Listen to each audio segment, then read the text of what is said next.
Iniciando agora o módulo de número 4, ou tópico de número 4, como quiserem, vamos falar sobre equilíbrio químico. O que é equilíbrio químico? O penúltimo tópico das disciplinas que mais caem no Enem.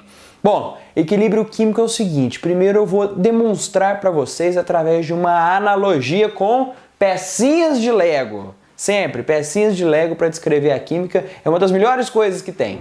Imagina o seguinte, duas pecinhas de Lego, a gente vai e encaixa elas, forma uma molécula. Lembra? Tem átomo 1, átomo 2, junto os dois átomos eu tenho uma molécula. E a gente tem a setinha que indica a reação, ou seja, aqui estão os reagentes e do outro lado se encontra o produto, que aqui é um produto só, certo? Mas até agora a gente estava falando de reações que tinham um sentido único, o sentido direto dos reagentes com o produto. Ou seja, todos os reagentes foram conectados aqui para poder formar esse produto, certo?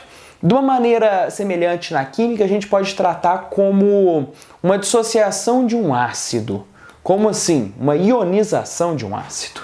Aqui eu tenho, só que aí vai ter que ser o contrário, quer ver? Bom, galera, eu representei para vocês desse jeito, a ionização do ácido clorídrico. Ácido clorídrico, como vocês sabem, é o HCl, é um hidrogênio com um cloro ligado, certo? Mas quando ele está em meio aquoso, o que acontece? Essas duas pecinhas, esses dois átomos, o hidrogênio e o cloro, ele é desconectado.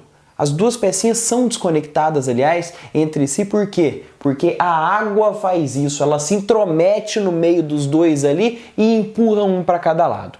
Como o cloro adora ganhar elétron e o hidrogênio adora perder elétron, o elétron do hidrogênio foi para o cloro, por isso o hidrogênio fica positivo e o cloro fica negativo.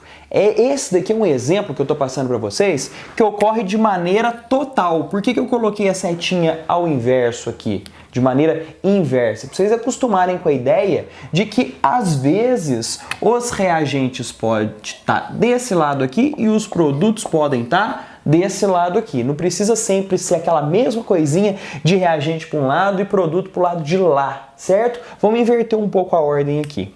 Esse caso aqui, essa setinha, ela tá desse jeito, por quê? Porque é uma via de mão única. O HCl é um ácido muito forte, então ele se ioniza, ou seja, são criados íons aqui, positivo e negativo. O que são íons? Íons são partículas químicas que possuem cargas. Cargas positivas são os cátions, carga negativa é o ânion. Então, quando ele se dissocia, aqui ele se dissocia totalmente. Todas as moléculas de HCl, todas elas, quando estão em meio aquoso, são dissociadas em H+, e Cl-, certo? Mas isso acontece sempre, toda hora? Não acontece sempre, toda hora. Existem ácidos que são mais fracos. O que diz se um ácido é muito forte ou muito fraco? É essa capacidade de dissociar no meio aquoso, de se ionizar. O que ele faz quando ele ioniza? Ele libera esses carinhas aqui, ó, o H+. E é esse H+ aqui que é o que atua como um ácido. É ele que vai atuar como um ácido, certo? Então, quanto maior número de H+ estiver no meio, maior é a força de um ácido. Agora, num ácido fraco, o que acontece? Eu vou passar aqui para vocês. Olha esse outro caso aqui desse outro ácido, mas agora é um ácido um pouco mais fraco. E vocês vão entender por que ele é mais fraco. Aqui eu tenho o H2 e essa pecinha toda aqui eu coloquei como se fosse o CO3, tudo junto. O H2CO3 é o ácido carbônico, certo? O ácido carbônico ele também se ioniza, só que tem dois H+ aqui e um CO3, 2-. Esses 2- são os dois elétrons que ele ganhou, um desse hidrogênio e outro desse hidrogênio aqui. Por isso ele é duplamente negativo. Ou seja, o H2CO3 ele se ioniza em 2H+ e CO3, 2-. Primeira dúvida muito grande na cabeça de vocês. Uai, Luiz, você falou que o caráter ácido de um composto químico é o H+. Realmente é o H+. Mas então por que ele é um ácido fraco, sendo que o outro ácido que eu falei para vocês libera um H+ só, e esse carinha aqui ele libera 2 H+? Teoricamente era para ele ser mais forte, não era?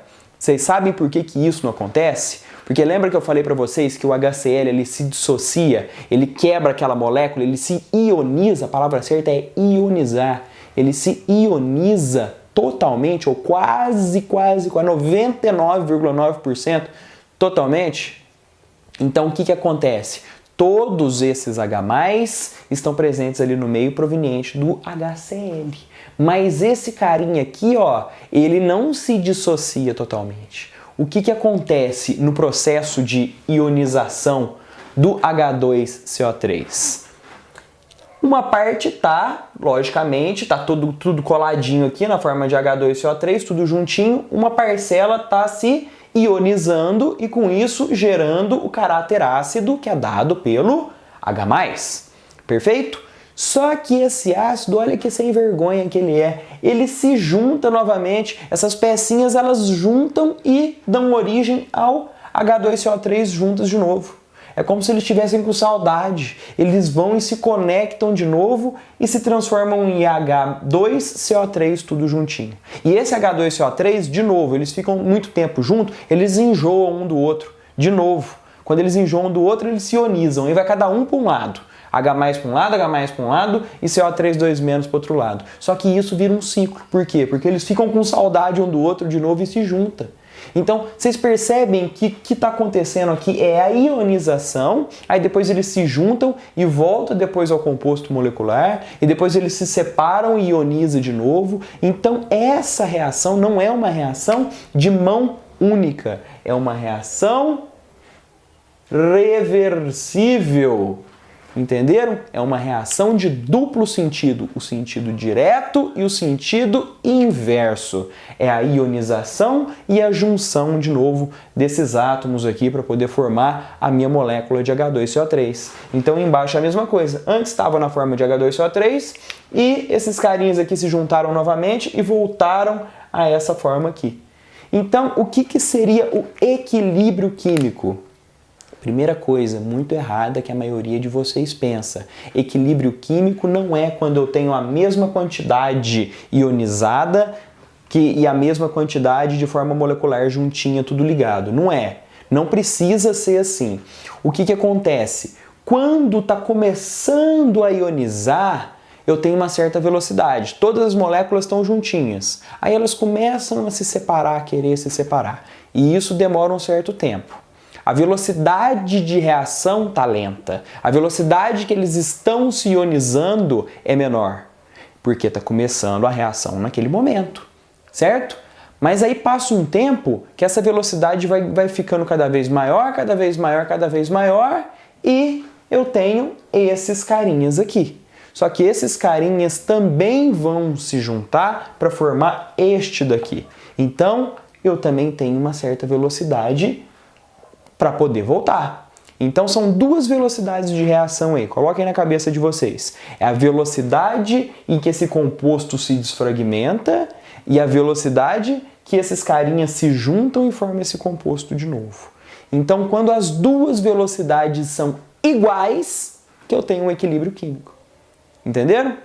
O equilíbrio não é quando eu tenho a mesma quantidade de um lado e de outro da reação, mas quando a velocidade de formação do produto e a velocidade de formação de novo dos reagentes é igual. E eu vou explicar isso para vocês de uma maneira muito mais didática, com gráficos, certo? Primeiro eu quero que vocês entendam apenas isso, que a reação pode ser reversível. Ela pode tanto ir de um lado para o outro, quanto do outro para um lado. Beleza?